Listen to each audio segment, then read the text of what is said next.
자, 오늘 선고위대 노동아카데미 하종강 교수와 권순현 감독과 함께하고 있습니다. 자, 왜 3년 전 사건을 지금 그렇게 얘기하느냐. 아직 끝나지 않았기 때문입니다. 교수님 지금 어떻게 그래서 이게 돼가고 있어요? 그 재판이 2심까지 있었던 걸로 알아요. 대개인 이런 중대재해가 터지면요. 네. 원청회사의 안전관리자 정도, 담당 부서장 정도는 구속이 되거든요. 그런데 네. 삼성사업 입장에서 그런지 그렇게도 안 됐고요. 물론 회사 관계자들이 가벼운 처벌을 받았어요. 그리고 구속된 사람은 그 현장에 있던 신호수 노동자 한 명뿐이었습니다. 노동자요? 예. 그 신호했던 크레인 신호했던 노동자만 구속이 됐고 회사 관리자들은 그냥 가벼운 형사 처벌을 받았거든요. 그런데 그 예에도 보면요. 공청회가 열려요. 근데 공청회에 각계 대표가 참여하잖아요. 그 지역 기업 즉 대표가 와서 뭐라고 말하냐면요. 근로자의 불안전한 행동이 발생하는 원인에 대해서도 반드시 조사를 해 주시기 바랍니다. 이렇게 요구하거든요. 그러니까 이 사고에 대한 경영자 입장은 노동자의 부주의로 발생했다는 거거든요. 같이 상영했던 언더그라운드에도 보면요. 그 지하철 작업 현장에 산업안전 포스터들이 붙어 있는데 어떤 내용, 어떤 포스터가 크게 하나 나오는데 올바른 작업 자세로 요통을 예방하자. 이거거든요. 그럼 노동자들이 허리에 무리가 가는 동작을 하자. 동작을 개선하자. 이런 게 먼저 우선돼야 돼요. 그러니까 우리나라는 대부분의 노동재의 원인을 그 당사자의 부주의라고 분석하거든요. 네.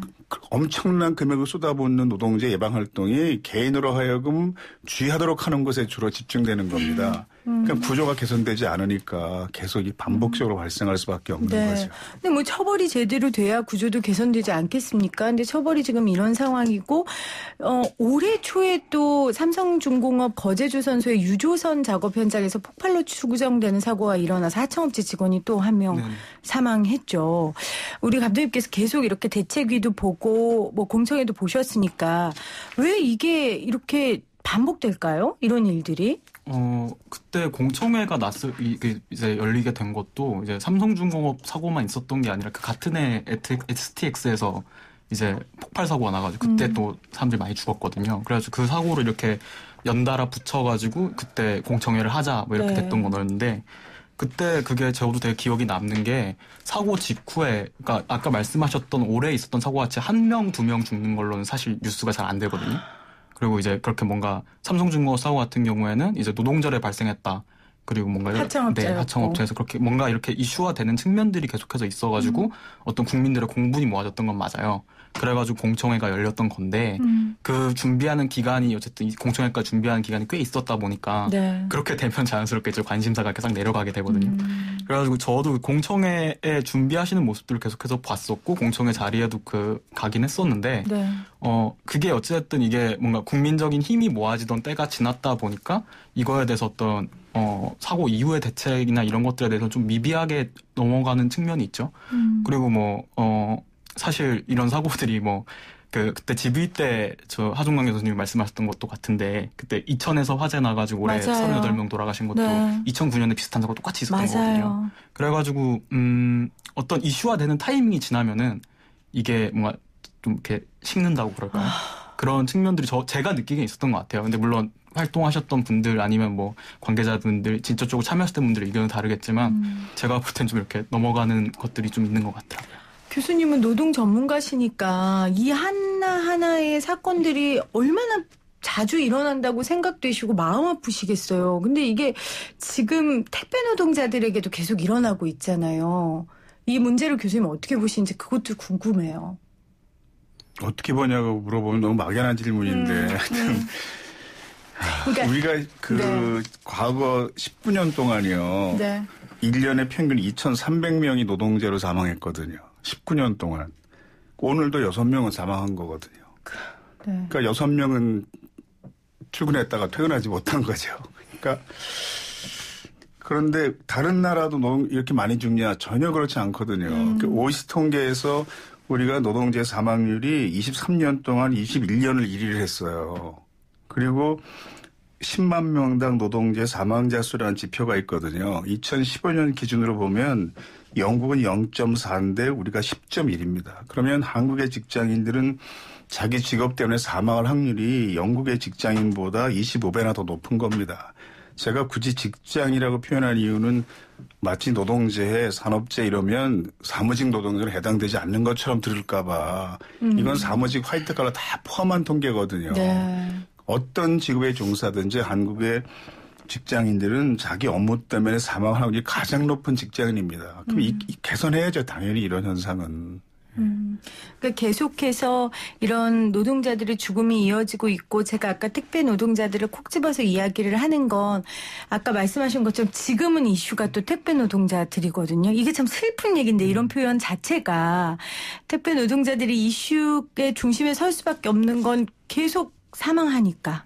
그리고 거기에 대해 계속 사망하니까 회사에서는 대책을 세울 수밖에 없는 상황이 되니까 이런 상황들이 노동자의 종류만 직업의 카테고리만 달라지지 반복되는 거거든요. 제가 뉴스를 봤었는데 그 어제 나온 뉴스였거든요. 근데 국과수에서 그 택배 노동자들의 죽음이 그 이제 과로와 죽음이 상관이 없다라는 식의 어떤 1차 보고 결과를 어제 냈더라고요. 그리고 뭐 저는 최근에 뭐 청문회 봤던 기억이 나는데 그 쿠팡에서 이제 27살 젊은 노동자가 사망을 했는데 그 젊은 노동자가 이제 엄청나게 장기간 근로를 했다. 노동을 했다. 이렇게 이제 질문을 하니까 사측의 반응이 그 야간 수당은 원래 1시간이 1.3시간으로 계산된다. 그래가지고 이게 통계적으로 봤을 때 숫자가 많아 보이는 거다. 이런 식으로 얘기를 해요. 근데 사실 이거는 그 통계와 수치만으로 저는 모든 게 설명이 되지는 않는다고 생각하는 게 야간 노동을 해보신 분들은 알거든요. 야간 노동을 하면은 그날 뭐 단순히 쿠팡만 놓고 봐도 출근하기 전까지 이제 뭐 이렇게 물류창고 이런 거는 도시 밖에 있으니까 지역에 있으니까 그 집결지까지 가서 집결지에서 버스를 타고 또 거기 현장에서 가서 이제 해가 밝아올 때쯤에 다시 버스를 타고 집으로 돌아가게 되거든요. 근데 그렇게 돼가지고 또 집으로 돌아가게 되면은 다음 출근 때까지 뭐 자는 거밖에 할 수 있는 게 없어요. 근데 그게 단순히 노동 시간이 1시간이 1.3시간으로 계산된다. 그러니까 이건 통계적인 오류다 이렇게 말하는 거는 저는 되게 그 통계와 수치 이외에 노동 자체가 노동하는 어떤 열악한 환경 자체가 삶을 어떻게 바꾸는지 포괄적으로 바라보지 못한다는 거죠. 노동자의 삶을 그냥 노동, 집 이걸로밖에 보지 않는 거잖아요. 사람의 삶의 질은 전혀 생각하지 않는 거니까. 그 교수님께서는 그럼 어떻게 보세요? 지금 택배 노동자들뿐만 아니라 계속해서 이런 안전을 담보하지 못한 상황에서 일하고 있는 노동자들 위해 그럼 우리가 뭘 해야 돼요? 뭐 법률밖에 없어요? 우리가 안전을 담보할 수 있는 법률밖에 없지는 않은데 법률이 가장 효과적인 제재 수단이긴 합니다. 그렇죠. 지금 과로사가 아니다. 이런 판단을 했다고 그랬잖아요. 네. 근데 왜 그렇게 판단을 하냐 하면 과로로 인해서 사망했을 때만 과로사인 줄 알아요. 되게 사람들이. 근데 그런 경우는 사실 거의 없고요. 본인이 가지고 있는 기저질환이 과로 때문에 악화돼서 사망한 경우가 훨씬 많거든요. 그럼 고혈압을 가지고 있던 사람이 과로 때문에 악화되면 이건 고혈압으로 인한 사망이지 과로사는 아니라고 보는 거죠. 자꾸. 이건 법률 잘 몰라서 그렇게 해서 하는 거거든요. 되게 과로사를 한 가족들이 오해하는 것 중에 하나가 굉장히 건강한 사람이었대요. 사람이 이 일하기 전까지 이걸 자꾸 강조하거든요. 사실 그러면 불리합니다. 인정받기가. 기존 질환이 있을수록 인정받기가 쉬워요. 법적으로요. 왜냐하면 건강한 사람을 갑자기 쓰러지게 하는 엄청난 과로를 업무 속에 찾아야 돼요. 근데 기존에 질병이 있는 사람은 다른 사람들에겐 과로가 아니지만 이 사람에겐 그게 충분히 과로가 될 수 있다. 이게 올바른 법리 해석이거든요. 이게 무과실 책임주의인데 그래서 노동자들이 주장하는 과로사의 숫자와 노동부에서 주장하는 뭐 인정기관이 주장하는 과로의 숫자 차이는 이제 거기 그 법리 오해에 대해서 생기는 겁니다. 그리고 노동자들은 주의하지 말라고 해도 주의해요. 자기 목숨을 소중히 그럼요. 생각하지 않는 사람은 없거든요. 그럼요.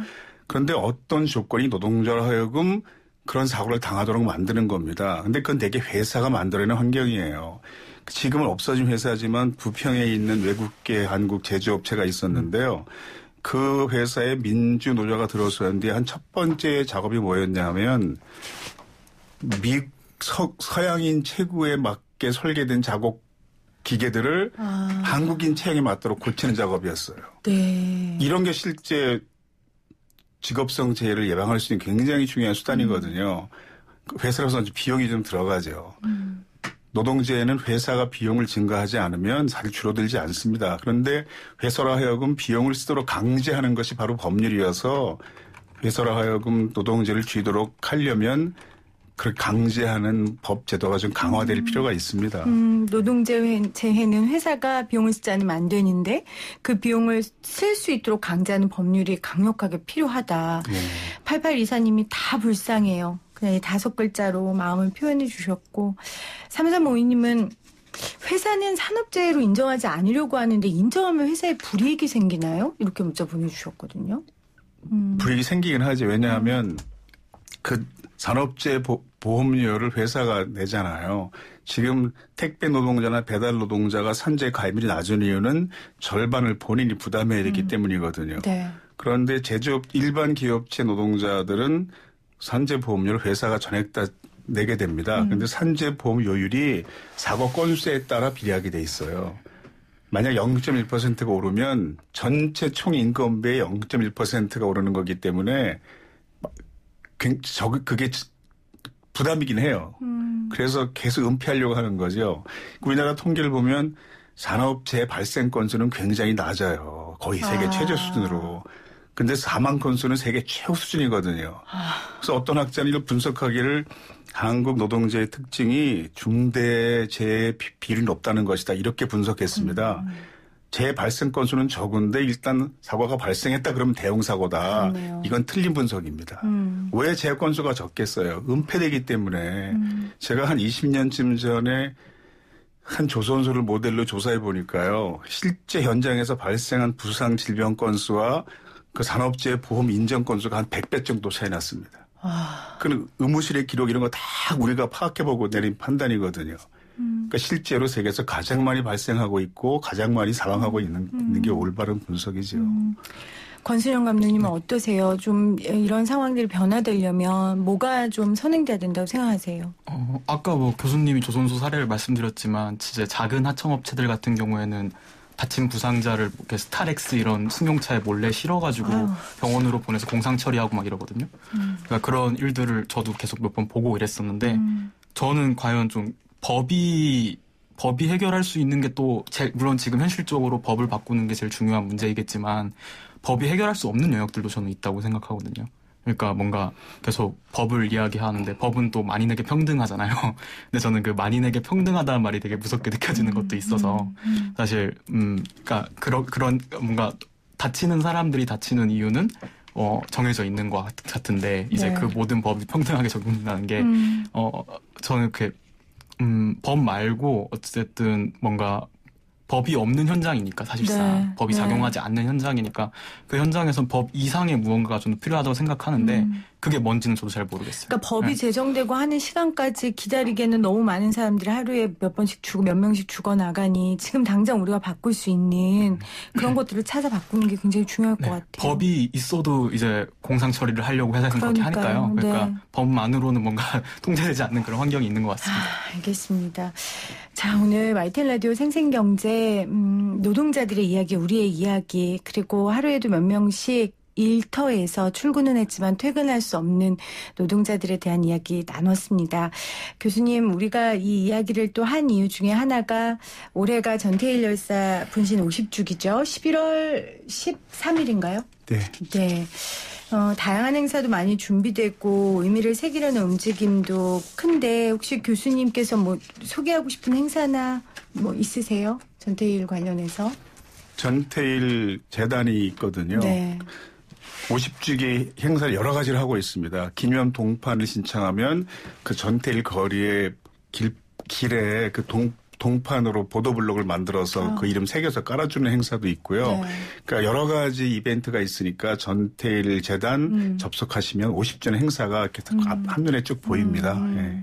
그리고 행사뿐만 아니라 이 방송을 듣는 우리 청취자들이 이 전태일 열사 분신 50주기를 좀 어떤 마음으로 바라봤으면 좋겠는지 마지막으로 말씀해 그러니까 주세요. 전태일 열사가 스스로 그런 결단을 할 수밖에 없었던 평화시장 노동 상황이 당시 하루 15시간 노동이었거든요. 근데 지금 15시간 노동하는 노동자 여전히 계속 있는 겁니다. 그렇죠. 그래서 평화시장 44년 동안 봉제공으로 일한 인터뷰가 한번 기사로 실렸는데 44년 동안 달라진 게 전혀 없습니다. 그러다가 하나 있네요. 작업장에 창문이 생겼네요.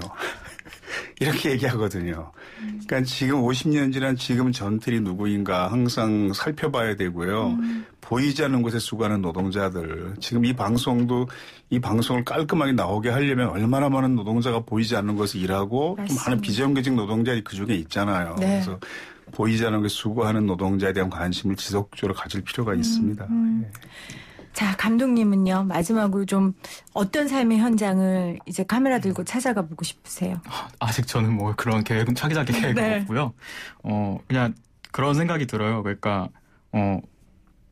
그 되게 숫자나 아니면 어떤 통계만으로는 잘 설명되지 않는 것들이 되게 많은 것 같아요. 그러니까 예를 들어서 기사에서 한 줄로 어떤 산업재해가 발생했다를 접했을 때 내지는 아니면 뭔가 어떤 자료 그래프상으로 뭔가 사람들의 삶만 보았을 때는 이렇게 설명되지 않는 것들이 너무 많잖아요. 그러니까 그런 의미에서 다큐멘터리 작업이 의미는 있는 것 같아서 맞아요. 앞으로 뭔가 그런 일을 계속 하고 싶기는 한데 이제 저는 되게 택배 노동자, 조선소 노동자 이런 식으로 그런 계속 언론에 보도되는 어떤 이야기들을 그냥 사람이 아닌 숫자로 보는 그런 거 말고 이제 좀 같은 노동자고 다 같이 일하는 사람들이니까 맞습니다. 그렇게 좀 느껴주시면은 좀 좋지 않을까라는 네. 좀 그런 작은 소망이 있습니다. 맞습니다.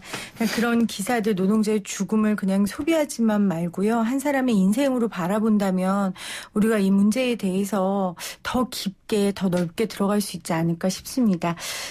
오늘 눈물과 따뜻함과 그리고 쓰라림이 있었던 인터뷰 두 분 다시 한번 감사를 드립니다. 지금까지 성공회대 하종관 교수, 권순영 감독과 함께했습니다. 고맙습니다. 네, 감사합니다. 고맙습니다. YTN 라디오 생생경제 한 주 동안 함께해 주신 여러분 고맙습니다. 제가 오늘 오프닝에서도 얘기했지만 소비하시는 거 좋은데요. 이번 주말에는 안 해주시는 게 좋을 것 같아요.